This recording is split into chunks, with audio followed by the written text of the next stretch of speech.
नमस्कार दोस्तों, मैं Ashish Mishra am online classes से आप लोगों के बीच में पुनः उपस्थित हूँ। रीजनिंग का टॉपिक कोडिंग डिकोडिंग का अगला पार्ट लेकर के आप लोगों के सामने उपस्थित हूँ। कुछ नए टाइप के प्रश्नों को लेकर के आपके बीच में आया हूँ।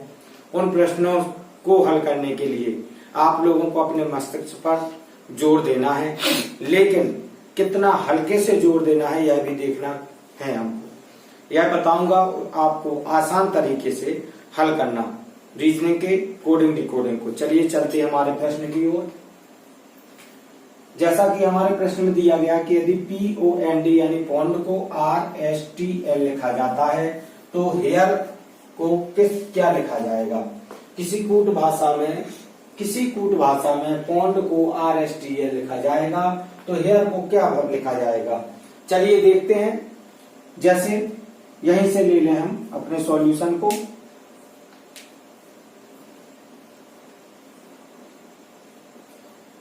POND को लिख दिया है उसने RSTL। इसको हम देखें तो इनके आपस में संबंध बनाने की कोशिश करें। क्या संबंध बन रहा है, फिर हम उसी तरीके का संबंध हियर में बनाएंगे। तो POND आप पाएंगे कि P के बाद पढ़ने पर हमें PQR, तो QR यानी कि +2, यानी कि हम यहां पर Q और R यहां पर छुपा हुआ है। Q छुपा हुआ है। R पर पहुंचने में 2 तक हमें गिनना पड़ेगा, तो इसलिए हमने R तक पहुंचाया +2 के माध्यम से। अगला बिंदु हमारा आता है O से S तक पहुंचने में हमें क्या यूज करना पड़ेगा। O के बाद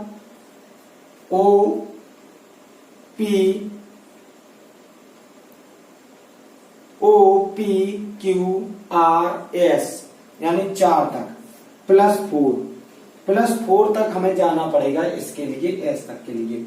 तो 2 हो गया, यहां पर +4 हो गया। अगले बिंदु की ओर देखते हैं। N से Y तक MNOPQRST यानी 6 तक।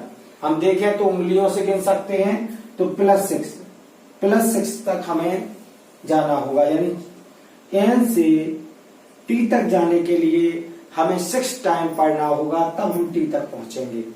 अगले बिंदु की ओर देखते हैं। D से L तक जाने के लिए हमें क्या करना होगा। D से L तक जाने के लिए D के बाद E F G H I J K L यानी 8 टाइम्स। आपको 8 टाइम्स पढ़ना पड़ेगा, तभी आप L तक पहुंच पाएंगे। तो हम देखते हैं कि 2 4 6 8 यानी 2 के जो गुणज हैं वह इसी क्रम में प्राप्त हो रहे हैं। तो इसी तरीके से हम हियर HEAR इसी तरीके से हम इसमें भी 2 4 6 8 का फॉलो करेंगे नियम, तो हमारा आंसर आ जाएगा। तो हम देखते हैं कि हियर में 2 4 6 2 लेते हैं, 2 तक पढ़ते हैं। H के बाद I J यानी J तक हमें पढ़ना पड़ेगा, तो हम आ जाएंगे। E के बाद हमें पढ़ना पड़ेगा, यहाँ पर +2 यहाँ पर +4 यहाँ पर +6 यहाँ पर +8 हम पहले से भी लिख सकते हैं। तो 4 तक पढ़े। E से F G H I, तो I आ जाएगा। A के बाद पढ़ेंगे 6 तक। A के बाद B C D E F, तो F पर हम देखते हैं हमारा A से F तक आ जाएगा। अगला बिंदु हम देखते हैं R से पढ़ते हैं। R से 8 तक पढ़ेंगे तो हमारा क्या आ जाएगा। R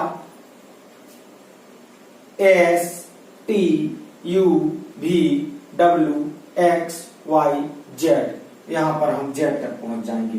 हम पाते हैं कि Z I F Z J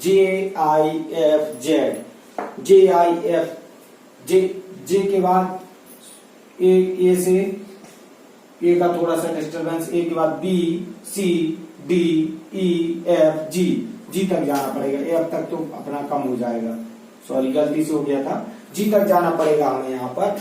अब JIGZ, तो हमारा ए आंसर सही होगा। इसको हम पाएंगे कि ये आंसर हमारा सही है। चलिए चलते हैं अगले सवाल की ओर। अगला सवाल हमारा क्या कहता है, हमें केवल और केवल जल्दी से सॉल्यूशन के लिए केवल क्वेश्चन को लिखना है और सॉल्व करने की कोशिश करना है। चलिए चलते हैं अगले सवाल की ओर। आप लोगों को लेकर चलता हूं, बस जस्ट मिनट। हमारा अगला सवाल दिया है SEDATE,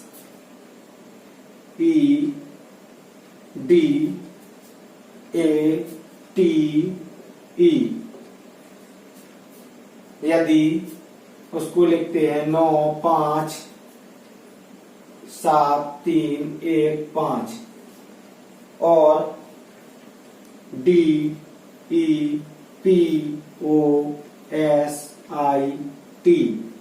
डिपॉजिट को लिखते हैं 75 28 9 41 28 9 4 1, तो TEAD को क्या लिखेंगे? तो आप देखिए यह एक कूट भाषा दी गई है कि SEDATE को 95 73 15 लिखते हैं और डिपोजिट को 75 28 91 लिखते हैं, तो टेड को हम क्या लिखेंगे? तो इसी भाषा में इसको ज्यादा समझने की कोई आवश्यकता नहीं है, क्योंकि हम इसमें जो मैं बता चुका हूं वो ना सोचें कि यदि हम एस को हम जानते हैं कि एस को हम 19 पढ़ते हैं, यहाँ पर 9 लिखा हुआ है, यदि देखते हैं तो हमें इसकी कूट भाषा को समझना है प्रश्न में जो दिया गया है। तो प्रश्न की कूट भाषा कहती है कि एस जो है वह 9 से डिनोट हो रहा है, ई जो है 5 से डिनोट हो रहा है, डी जो है वह 7 से डिनोट हो रहा है, ए 3 से और टी 1 से और ई 5 से। इसी तरीके से हम टेड को भी इसी की कोड भाषा में लिखेंगे कि हमें देखना है कि टी हमारा जो यहाँ पर है वह दूसरी जगह पर कहाँ पर है। टी देखिए यहाँ पर भी है एक जगह, यहाँ पर भी एक जगह, यहाँ पर लास्ट में टी जो है वहां पर टी के लास्ट में क्या दिया गया, 1 दिया गया। यहाँ पर टी दूसरी जगह है, यहाँ पर भी 1 दिया, यानी हमें पता चल रहा है कि टी का जो है वैल्यू वह 1 है। अगले बिंदु की ओर आते हैं ई, तो ई यहाँ पर भी दिया गया है और ई यहाँ पर भी दिया गया है। ई का वैल्यू हम देखते हैं यहाँ पर 5 है, यहाँ पर भी 5 है, यानी 5 है, तो यहाँ पर हम 5 को पुट कर सकते हैं, तो हमारा दूसरा बिंदु हो गया। इसके बाद देखते ए यहाँ पर दिया गया है, तो ये यहाँ पर ए का 3 दिया गया है कोड। यहाँ पर देखते हैं इसमें ए नहीं दिया गया, लेकिन यहाँ पर दिया है तो हम देख सकते हैं 3 है ए का, तो हम ए की जगह पर 3 को पुट कर सकते हैं। अगली वैल्यू आती है हमारी डी की। डी को हम देखते हैं कि डी की यहाँ पर पहले पर वैल्यू 7 है, पहले पर वैल्यू हमारी 7 है, यहाँ पर भी डी की वैल्यू हम देखें तो यहाँ पर भी 7 ही है, तो डी की जगह पर हम 7 कर देंगे। अगला हमारा सीधा सीधा आंसर आ जाएगा 1537। यह हमारा आंसर है, आप लोगों को जानकारी दे दूं कि यह हमारा आंसर आ गया। इसी तरीके से आपको और सवालों की ओर लेकर चलता हूं। इसको आप देख सकते हैं आंसर को, स्क्रीनशॉट लेते रहिए समय समय पर, क्योंकि रीजनिंग के जो प्रश्न है, क्वेश्चंस हैं, उनको हमें टाइम नहीं देना है, बहुत ही जल्दी सॉल्व करना है, इसलिए मैं इनमें थोड़ा स्पीड कर रहा हूं। PALE, अगला सवाल है PALE को लिखा जाता है 16, PALE को PALE बराबर 34 लिखा है, तो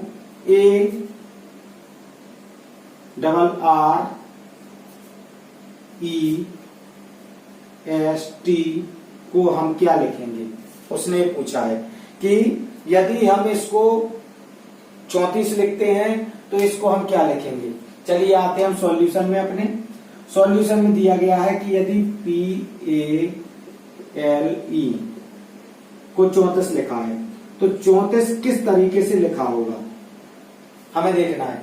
तो हमें ये देखना है कि P की वैल्यू क्या होती है। वैल्यू को देखेंगे, सबकी वैल्यू शायद वैल्यू जोड़ दी गई हो।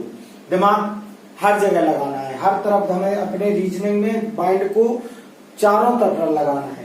तो P ओ के बाद पी आता है, तो हमें पता है ओ की वैल्यू क्या होती है, 15 होती है एजॉरिटी के हिसाब से।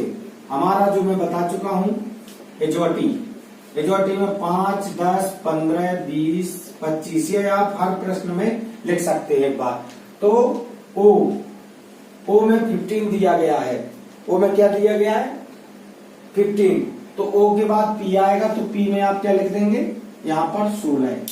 ए का 1 है, एल को देखें आई जे के एल, जे के बाद के ओ एल 12 नंबर पर है। ई का देखेंगे तो ई हमारा 5 नंबर पर है।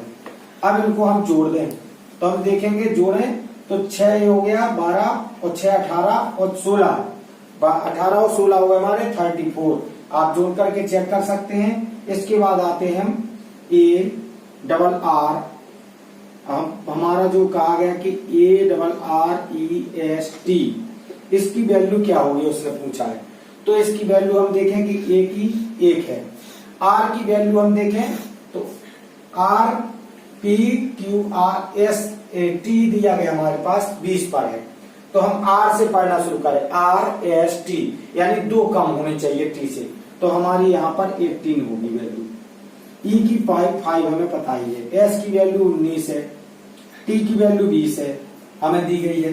इसके बाद हम देख सकते हैं इन सबके जोड़, इन सबको जोड़ें आप किसी तरीके से जोड़ें, जिस तरीके से 20 यहाँ से 20 यहाँ से 40 हो गया, 40 और 5 45 हो गया, 18 36 45 और 36 कितना हो जाएगा आपका 81 हो जाएगा। आप चेक कर लीजिए 45 और 36 एक चेक कर लीजिए। तो इसी के साथ में अगले बिंदु की ओर चलते हैं। स्क्रीनशॉट ले सकते हैं आप लोग साथ समय।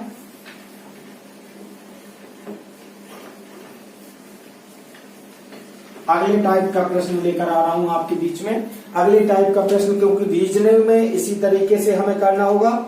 अगला टाइप हमारा दिया गया है S A F E R. S A F E R को यदि किसी कूट भाषा में 5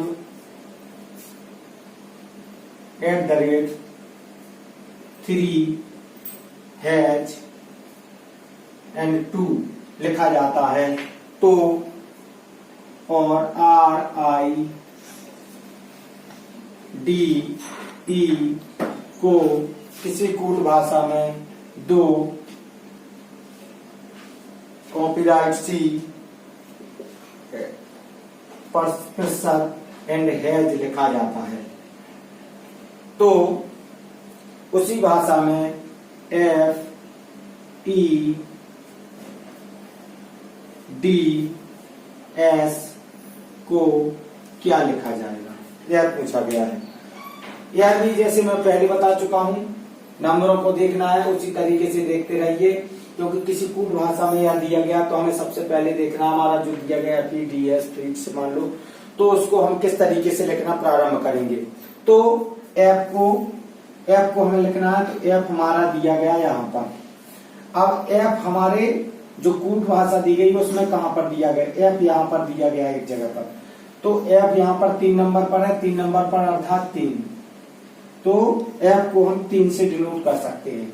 इसके बाद ई को देखते हैं, ई हमारा ऊपर पहले नंबर में भी दिया गया है, दूसरे में दिया गया है, यहाँ पर सेकंड लास्ट है यानी हैज है, यहाँ पर लास्ट में है यानी हैज है, दोनों जगह पर हैज दिया गया, तो हम 3 ई को हम हैज से डिनोट कर सकते हैं। डी को पाएंगे तो डी को लिखेंगे हम, डी को यहाँ पर सेकंड है तो यहाँ पर वह प्रतिशत का निशान है, तो हम इसको प्रतिशत के निशान से डिनोट कर सकते हैं, जिसको परसेंटेज कहते हैं।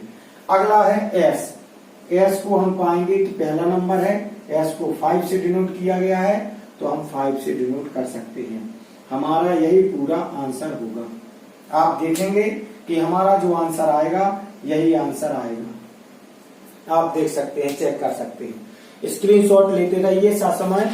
मैं अब बहुत ही अच्छे 3 प्रश्नों की ओर, 2-3 प्रश्न और रह गए हैं, क्वेश्चन रह गए हैं मैं, लेकिन 1-2 प्रश्न ऐसे हैं, कुछ 2 एक से ही प्रश्न है, इसलिए उनमें से एक कराऊंगा, 2 प्रश्न ओनली आपके रह गए हैं। यदि उसने पूछा है, प्रश्न किया है, यह अधिकतर प्रतियोगी परीक्षाओं में आता है, 100% इसका ये प्रश्न रखा मिलेगा आपको। मैं गारंटी ले सकता हूं, जितना आज पढ़ा उनमें से एक टाइप आपको रखा ही मिलेगा। चाहे आप यूपी पुलिस कर रहे हो, चाहे लेखपाल कर रहे हो, चाहे शिक्षक भर्ती, चाहे एनटीपीसी, चाहे कोई भी हो, एक प्रश्न इनका इस चैप्टर का रखा ही मिलता है। उसने कहा यदि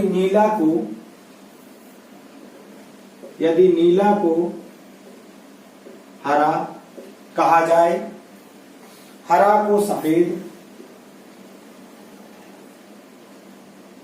हरा को सफेद कहा जाए और सफेद को काला, सफेद को लाल, सफेद को लाल कहा जाए और लाल को पीला कहा जाए, लाल को पीला कहा जाए, तो दूध का रंग कैसा होगा। उसने आपसे प्रश्न किया है कि यदि नीला को हरा कहा जाए, हरा को सफेद कहा जाए, सफेद को लाल कहा जाए और लाल को पीला कहा जाए, तो दूध का रंग कैसा होगा। इसमें आपको जोड़ नहीं लगाना है, यह बहुत ही आसान तरीके का सवाल है, इसमें किसी तरीके का दिमाग लगाना है। देखिए उसने हमें नीला को क्या कहा है, हरा, हरा को, ये मैं समझाने के लिए आपको सारणी बना रहा हूं, लेकिन एक शब्द में आंसर दे सकता था, आप भी समय देने लगेंगे इसी तरीके के आंसर। दोस्तों आप लोगों को बता दूं कि बहुत ही आसान तरीके से सवाल बता रहा हूं, आप लोग बहुत ही समझ करके देखते जाइए। जैसे हरा को हम सफेद लिखते हैं, उसी तरीके से सफेद को उसने लाल कहा है और लाल को पीला कहा है। अब हमारा ये सारणी रूप बन गया है, इसमें सब कुछ दिखाया गया है कि किस शब्द को क्या कहा गया है। लेकिन हमें इसमें कई लोग ऐसे प्रश्न सॉल्व कर देते हैं कि उसको थोड़ा सा गलत तरीके से कर देते हैं, लेकिन मैं समझाने पूरा सही समझाऊंगा, गलत तरीका नहीं बताने वाला हूं, क्योंकि उसमें टाइम वेस्ट नहीं करना है। उसने हमसे प्रश्न किया है कि दूध का रंग कैसा होगा। दूध का आप सब जानते हैं कि सफेद रंग होता है, तो उसने सफेद की चर्चा इस लाइन में की है। तो सफेद को उसने इस लाइन में चर्चा की है, लेकिन सफेद को उसने लाल रंग से डिनोट किया है, तो हमारा आंसर लाल ही होगा। यानी दूध का रंग कैसा होगा, तो दूध का रंग लाल होगा, यह आंसर होगा हमारा। दूध का रंग, उसने पूछा हमसे दूध का रंग कैसा होगा, तो दूध का रंग लाल ही होगा, यह हमारा आंसर ही होगा। आपको बता दूं, अगले प्रश्न की ओर लेकर चलते हैं। अगला प्रश्न हमारा दिया गया है, अगला प्रश्न मैंने बताया था कि मैं एक प्रश्न और कराऊंगा, दो दिए गए हैं, एक ही टाइप के प्रश्न हैं। समय की कमी को देखते हुए आपका टाइम कम वेस्ट हो, आप एक ही प्रश्न एक ही टाइप में समझ जाएंगे। यदि आपको समझ में नहीं आता है तो आप कमेंट बॉक्स में मेरे सामने प्रश्न दे सकते हैं, मैं सॉल्व करके आपको दूंगा, सॉल्यूशन दूंगा या अगली कक्षा में बताऊंगा। जैसे कहा गया है कि किसी कूट भाषा में, प्रश्न को बड़ा करने के लिए वह इतना विस्तृत देगा कि आप लोगों को लगेगा कि बहुत बड़ा प्रश्न है, लेकिन वह सवाल बहुत ही आसान होता है, प्रश्न बहुत ही सरल होगा। जिसमें कहा गया किसी कूट भाषा में PIT पिट NE ने को कम हेयर, या का अर्थ लिख दे, का अर्थ है COME HERE, come here, और NE, नी, ताजा, ता और जा, ये सभी शब्द अलग अलग हैं। का अर्थ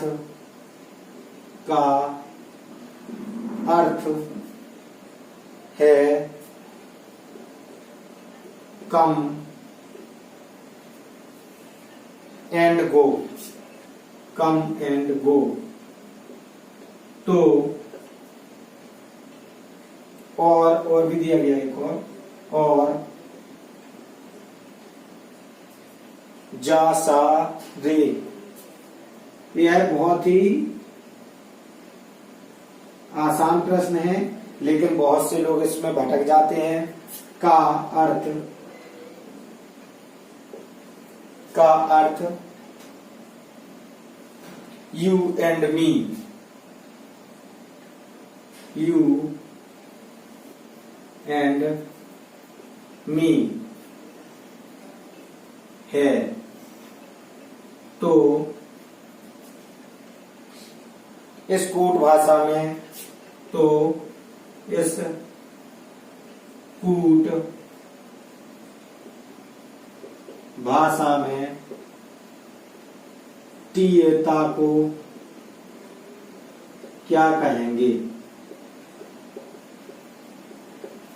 दोस्तों, आप लोगों को बता दूं कि यह सवाल जितना बड़ा दिख रहा है उतना ही आसान होता है। जैसे चलिए सॉल्यूशन पर आते हैं। हमारा सॉल्यूशन दिया गया है PITNE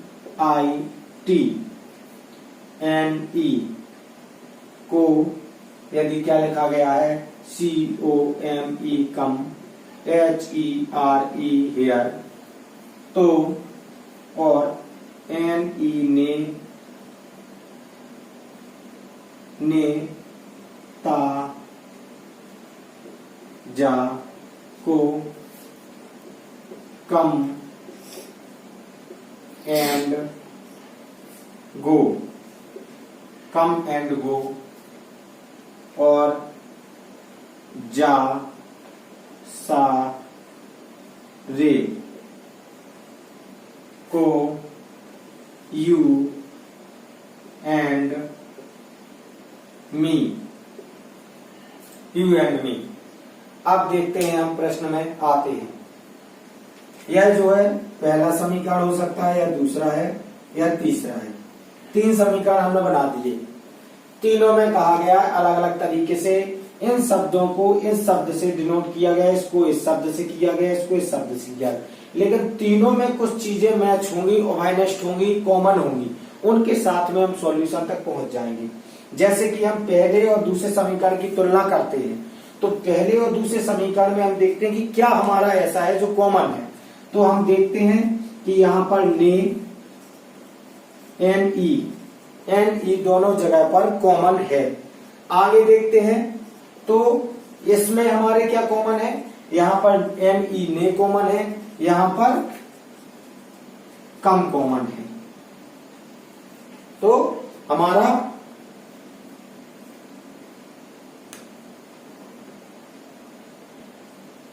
तो देखते हैं कि हमारे में कहा गया तो कम, उसमें यह जरूरी नहीं है कि जिस क्रम में दिया गया है, जिस क्रम में दिया गया वही आंसर होगा। पिट कहें कि पिट का कम ही होगा और NE का ही होगा, नहीं, ऐसा नहीं होगा। इसमें हमें कॉमन चीजें तीनों समीकरण को मैच करते हुए देखेंगे, तीनों चीजों को। जैसे NE ने को यहां पर नहीं दिया गया, यहां पर नहीं दिया गया, यहां पर कम है, यहां पर कम है, यहां पर और चीजें दोनों में मैच नहीं कर रही हैं। तो हमने पहले यहां पर ने को डिसाइड किया, एक पता चला आयताकार, हमने एक डिब्बे को डिनोट किया तो ने से कर दिया, जहां पर हमने कम को कर दिया कि यहां पर कम ही दोनों जगह पर कॉमन है, तो ने को कम से ही डिनोट किया गया है। अगले बिंदु की ओर चलते हैं। अगला इसमें पिट है, यहाँ पर टी है, इसमें जे है, इसमें हमारी कोई तुलना नहीं हो रही। हम तीसरे समीकरण को अब सबमिट करते हैं। तीसरे समीकरण में हम पाएंगे कि यहाँ पर हम देखते हैं तो हमारी ऐसी कौन सी चीज है जो हमारी मैच कर रही है। तो यहाँ पर हम देखेंगे तो हमारी चीज कौन सी ऐसी है जो मैच कर रही है। तो यहाँ पर हम देखते हैं कि यहाँ पर जे ए यहाँ पर है, जे ए यहाँ पर है, और जे ए यहाँ पर है, जे ए यहाँ पर है, यहाँ पर भी एंड है, यहाँ पर भी एंड है। दोनों जगह पर एंड दिया गया है, दोनों जगह पर जे दिया गया है। तो हम देखते हैं कि एन ई ने से कम को डिनोट किया जा रहा है, जे ए से एंड को डिनोट किया जा रहा है। अब सभी के हमारे पास समीकरण प्राप्त हो गए हैं। तो हमें याद होगा, देख सकते हैं आप, जब ने को हमने कम से डिनोट कर दिया तो पिट को हेयर से डिनोट किया जाएगा, और टी ए ता में बचा गो, तो टी ए को गो से ही डिनोट किया जाएगा। आप देख सकते हैं सब सारणी के अनुसार। तो यहाँ पर हम लिख भी सकते हैं जो हमारे प्रश्न में पूछा गया कि टी ए को क्या कहेंगे, तो टी ए को गो, टी ए को गो कहेंगे, हमारा यही आंसर होगा। वह पूछ लेता हमसे कि वह और भी आगे पूछ सकता था आपसे कि सा एस ए को किस चीज से आप डिनोट करेंगे, या कह देता कि यू को आप किस चीज से डिनोट करेंगे। तो यहाँ पर दो ऑप्शन क्योंकि ब्लैंक रह गए हैं, तो वहां पर दो आंसर आते कि यू को या तो एस से डिनोट करेंगे या फिर आर ई से डिनोट करेंगे। आपको उसमें स्लैश लगाना होता है, वो बता देते हैं आप आंसर। चलिए इसी क्रम में हमारा आज का चैप्टर रीजनिंग कोडिंग डिकोडिंग हमारा समाप्त होता है। अगले चैप्टर की ओर चलेंगे। अगले टाइप की अगर यदि टाइप होंगे तो अगले टाइप के आपको प्रश्न बताए जाएंगे, या अगले चैप्टर की ओर चलते हैं। आप लोगों से एक बार निवेदन करना चाहूंगा, मैं आशीष मिश्रा, हमारा परिवार एम ऑनलाइन क्लासेस आप लोगों के लिए तत्पर है, आप लोगों का सहयोग करता रहेगा। हमारा जो लक्ष्य है, प्रत्येक परिवार में हो एक सरकारी नौकरी, प्रत्येक घर में हो एक सरकारी नौकरी, जो हमारा मूल लक्ष्य है उसको लेकर के हम आप लोगों के लिए प्रयासरत हैं। आप लोग हम लोगों की भी ऊर्जा वर्धन करिए। आप लोग हमारी ऊर्जा वर्धन, हमारे व्यूअर, हमारे सब्सक्राइबर और आप हमारे चैनल को ऊर्जान्वित इसी तरीके से कर सकते हैं कि आप सब्सक्राइब करें, लाइक करें, शेयर करें और हमारे बेल आइकन को प्रेस करें, जिससे कि आपको ससमय हमारे नोटिफिकेशंस प्राप्त होते रहें। धन्यवाद दोस्तों।